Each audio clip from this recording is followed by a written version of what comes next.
much does poor GDP growth for the fourth quarter impact the already struggling economy? And why are economists advising consumers to further tighten their belts? What can be made of Eskom's 9.4% tariff hike? And how much has the current drought impacted economic growth? What time is it? It is question time.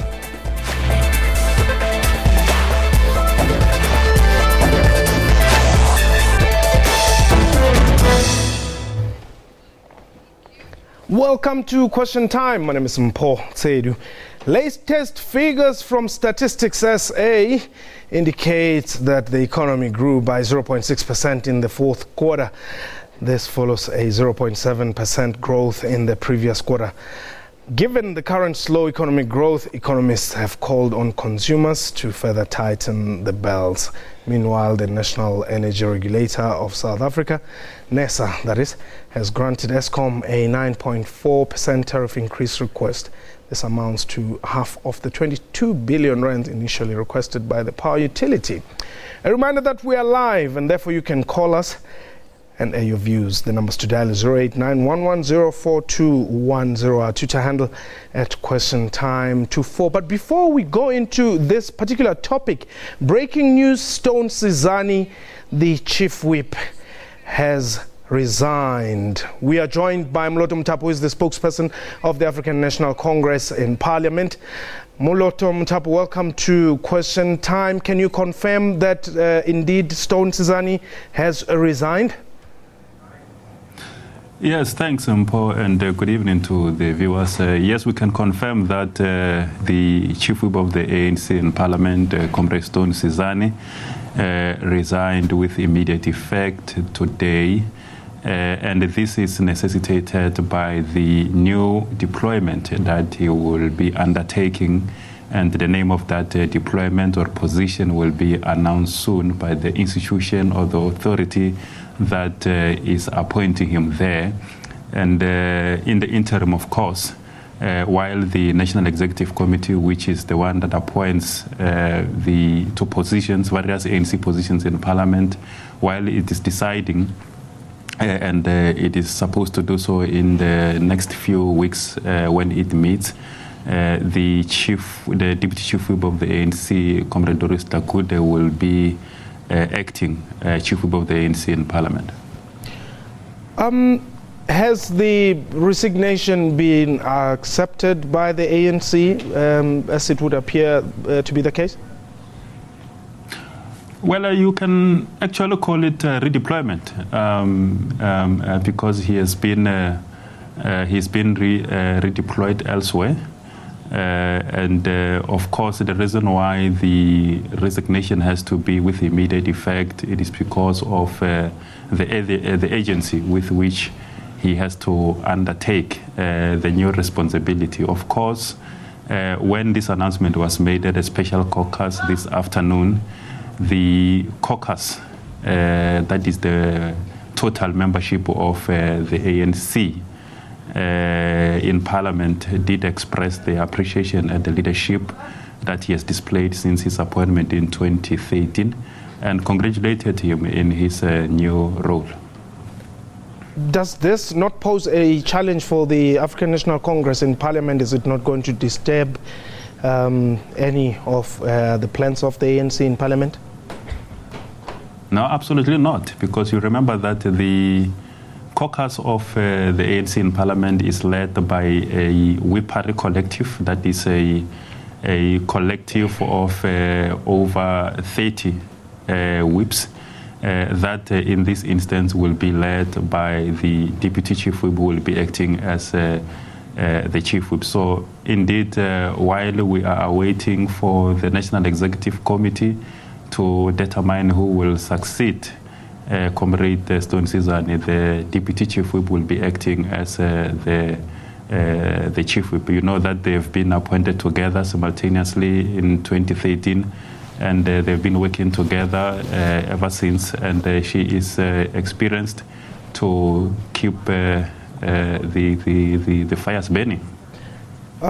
How far true are speculations already that are making rounds that Stone Sizani was, so to say, fed up with President Zuma? No, Mpho, those speculations are laughable. They are nonsensical. I don't think they should be taken seriously or even be responded to with a serious response. There is absolutely no fact to such kind of speculation. I suppose the media or anyone else can always speculate as and when this kind of changes are made. It's not the first time that such kind of changes are made, and each time there will be some speculation. But we should always distinguish between facts and speculation. And the facts are that he has been redeployed elsewhere, and he has to undertake that position with immediate effect. Hence, his resignation is with immediate effect. Okay. Lord Mtap, thank you very much for your time and for clarifying the issues there regarding ANC Chief Whip Stone Sizani from Parliament. We're going to take a quick break. When we return, we'll go back to the program as we had scheduled it for today. This is Question Time. Please don't go away.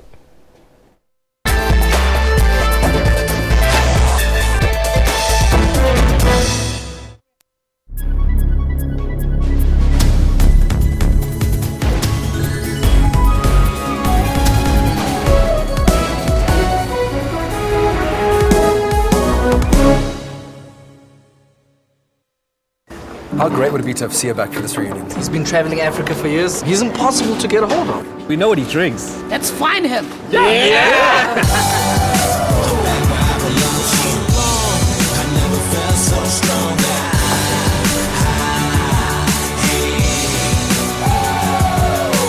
You think it worked? Hey, guys! I'm coming home, tell the world that I'm coming home. It all comes together with a castle. Are you the person we're searching for? The guy who steps up, way, way up. The queen of the pop and lock, and whatever this is. The party train conductor, all aboard! The answer is yes! You are that guy, and we salute you, party comrade! Join the movement online.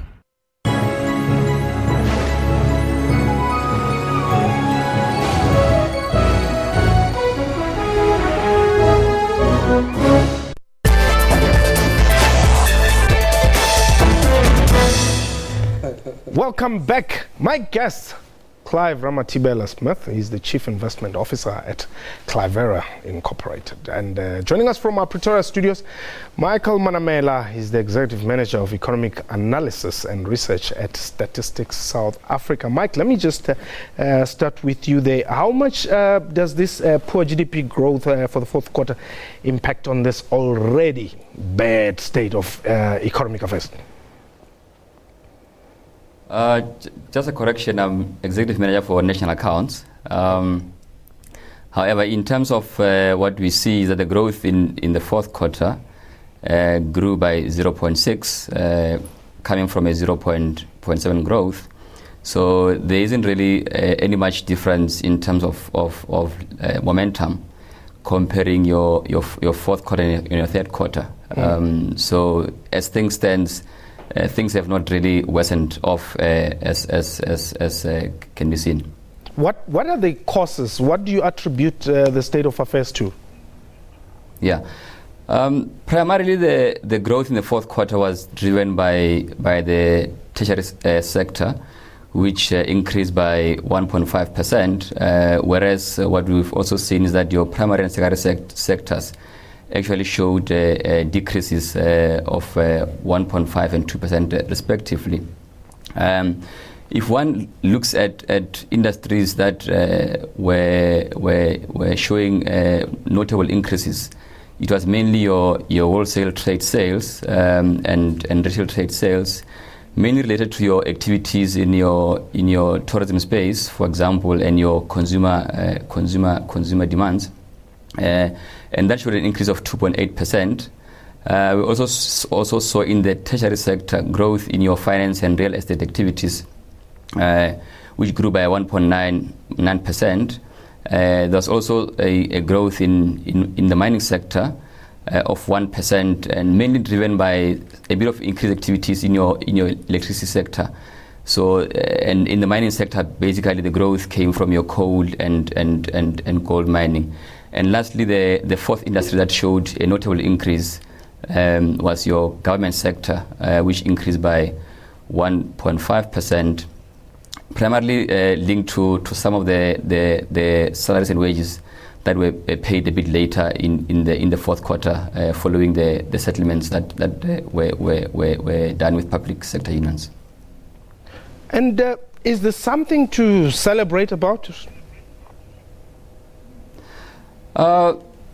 It's difficult to say. I mean, what we see is that if you look at your tertiary sector, which basically has your highest share of the economy, that is still showing a positive growth, and we have seen the decline coming from your primary and secondary, which is linked to your drought activities. It will really depend on how much it takes to recover from those drought activities.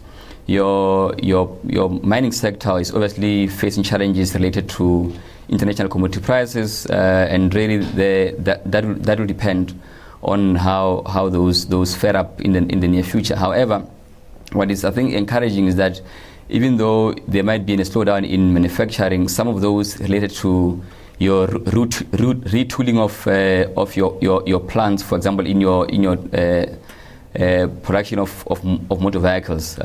So we'll recall that there's been some substantial investment over the last while from your motor vehicle manufacturer. So that sector should still be able to sustain some of the manufacturing sector activities. I always want to look at how some of these things affect, Mema Matakala in Rangirigita. Yeah. Talk to us about that. If you look at the biggest increase, we've seen that in your retail space, linked to both consumer demand and also your tourism-related activities. So primarily, what it means is that your activities related to your food activities, your textile activities, we're still seeing increases there. So in terms of consumption, we have not really seen a slowdown that is significant in your consumption space. Okay, Mike, let me thank you there.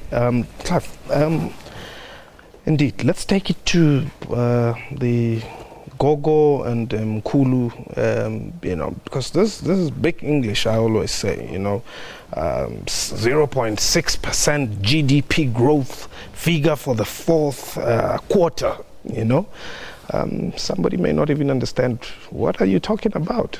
Yeah, and that's what I love, Mpho, about our economy. The guys speak all this big language and lavishing comments, but what does it really mean to the bottom end? What does it mean to Mum Charlie or Mum Spagel, who are sitting there? They're actually selling ice lollies, they're selling Simba chips, and they're selling all these things. What does it mean to them? What it means is that the economy is not growing fast enough for them to be able to penetrate the market. It means that the middle class of South Africa is actually doing exceptionally badly, to such an extent that they now have to find an alternative of where to spend their money. So, you've got your ShopRite USaves, you've got your Pick and Pay, mini Pick and Pays in the petrol stations. Yes. But if you look at the pricing of these ShopRite USave and the Pick and Pay mini save, it's all the same. Yes. So you ask yourself, where is it that I'm actually saving money? So that's why now everybody's getting frustrated, and what they're starting to do is that they're looking at what the Somalians and the Pakistanis are doing, and they're actually giving those guys a business because they know what bulk purchasing is all about. And that is a very sad reality of the South African market for me, and that is what the be-all and end-all is.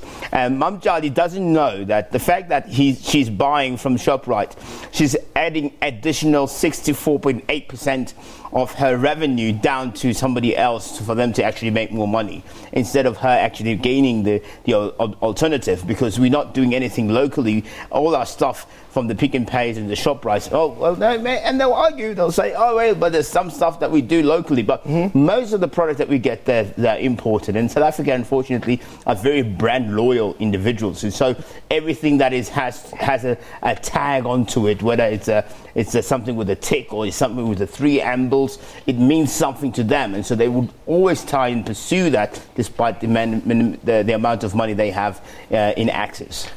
Dougie, you are in the Val. Hey, Mpho. Yeah. How are you? I'm well. How are you? I'm okay. Yes, Dougie. I'm okay. Listen, you started your show off very positive. You said, hey, this economy is doing very bad.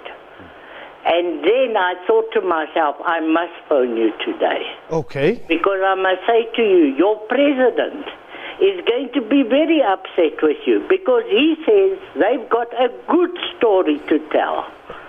Maybe Mandela and Thabo Mbeki had a good story to tell. Yes. But Jacob Zuma has got no story to tell. We can't believe these guys. And we've had a decline now from 0.7 to 0.6. The guy that you had on from Parliament, or Michael, he said he couldn't answer your question. It's easy. It's a decline in the economy. Okay. There's no upturn for us. And as long as Jacob Zuma's there, it's not to say that I'm a DA member, eh? So please remember that. So you I'm are not DA, a DA. I'm saying that as long as Jacob Zuma's in that place, okay, we're not going to have our economy growing. And the Dougie? ANC should be ashamed. Okay, Dougie. Allowing somebody to run the show. Dougie, thank you for that submission. But also, by the way, you heard that Eskom is coming up with a 9.4% tariff hike? Yes. So you're going to pay more? Yeah. That's another story, eh? Okay. Where are we going to fall out the bus now? Well, good luck, though. Yeah, it's a terrible condition. I mean, it's not good. This 9.4 is it's terrible. Okay, and I don't think this NERSA, I think it's only a scam. It's not a genuine organization. It hasn't said to you what Eskom is, what they're going to tell Eskom to do to bring their prices down. Okay. As long as the customers pay more, Eskom can carry on just like they want. But they don't tell us, hey, we've said so and so and so and so to Eskom. Clive, 9.4% hike. Eh? Yeah. I call it the effects of the growing snowball effect.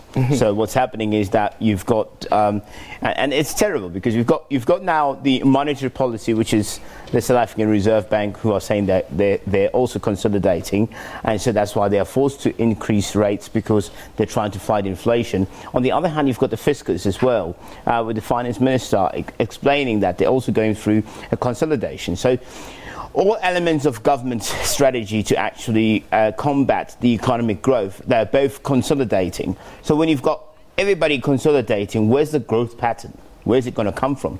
Because you can't both be doing consolidation and expect growth. You consolidate because you're trying to cut down. And so therefore, there's no room. And what's scary is that the National Development Plan aims to actually create growth, and it talks about what things or what measures need to be taken to actually drive growth.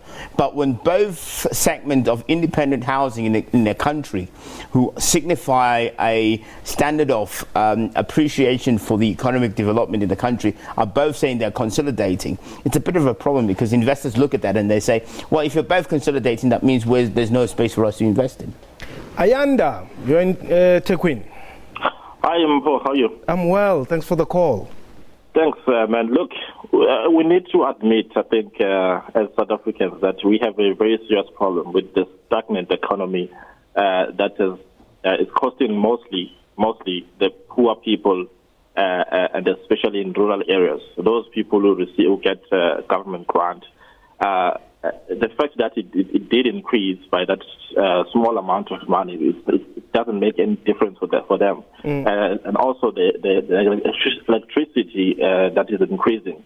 What it means to them is that they are getting at least maybe, for instance, a 10 rand or 80 rand, but with the price of bread, with the price of potatoes and all the other things that have increased, they're going to be paying more for what they've gotten and their increase of grants. So, what is it that?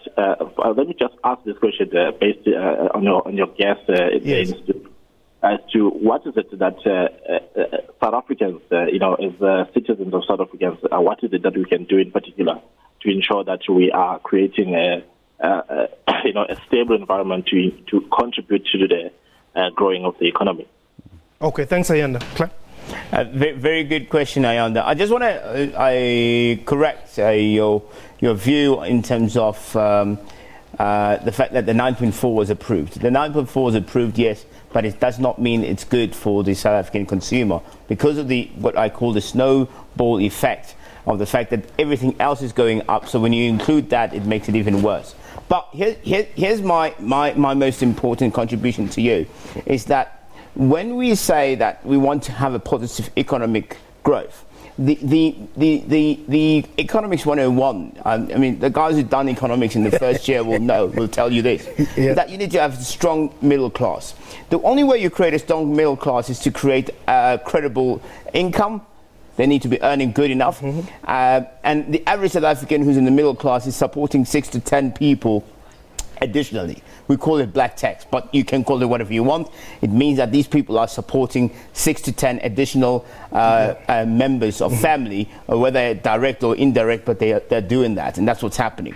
The minute you squeeze those guys out and they're not able to actually penetrate, they're not able to give those people that they are supporting enough hands to be able to do what they've been doing, it becomes very difficult. The second thing is that when you stabilize the middle class, what we didn't do correctly in the beginning is that we didn't actually concentrate on the middle class. We concentrated on what we call BEE, and there's nothing wrong with it. Okay. But the problem is, the people who benefited from BEE are not your middle class. It's the guys who had advantage, whether it become political, whether it become business-wise. The people who were in the upper hand, they were the guys that took advantage and made it work. And that's what's creating a problem right now, because we are suffocated because only a few elite have been able to access that funding that is required for them to actually balance the inequality that we have in the country. Surprise, very briefly. Mpho. Yes. This thing, man, it's confusing. I just want to ask you, how do they measure this growth, man? Many economics, they link the size of GDP with that of the population. And good example, it's countries like China and India, because of their population size, they generate more capital.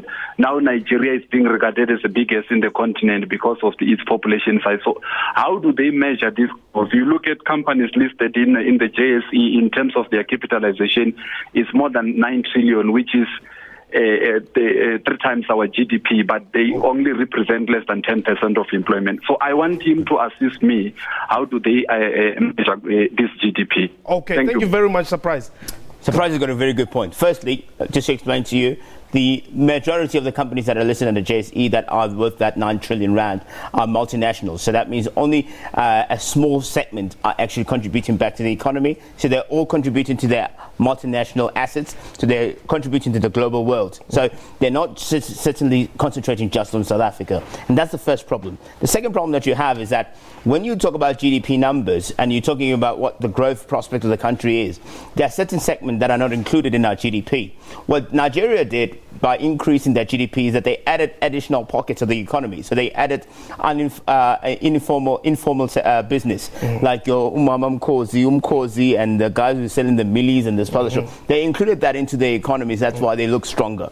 We haven't done that. So we don't have a strong economy because we don't have Abu Mamjali included in the participation of the business. And not only that, the taxi industry is not part of it's a 45 billion rand industry, by the way. It's not included in our GDP. The Stokvels, 84 billion rand worth of an industry, is not included in our GDP. So immediately that means that we're only working with what we call the registered businesses, and that's what we work on, and that's the taxes that we have. That's why you've got only a trillion rand worth of assets available for taxing. But if we were to change that and include those businesses, we would be probably 9 times the size of Nigeria's GDP. The problem is that they have done it before we have, but they're feeling the pinch now, aren't they? Because the oil prices are depreciating, and so they're feeling the pinch right now. Excuse the Oreo that I will mention about that. So that's what the dilemma is. That's the reality of the matter. Thank you very much for your time. But perhaps a very last brief one. Yeah. Would this type of a thing affect our neighbors like Zimbabwe? This type of a thing affects African people because the African people have not taken themselves seriously. We need to take ourselves seriously, Mpho. That's what needs to do. Thank you very much, Clive. Absolute pleasure. All right, that was Clive. We'll have him again, I guess, in not so much of a distance of a period from now to talk about Barclays leaving Africa. But that was question time for today. A big thank you from me and the crew. Have yourself a wonderful time. Goodbye.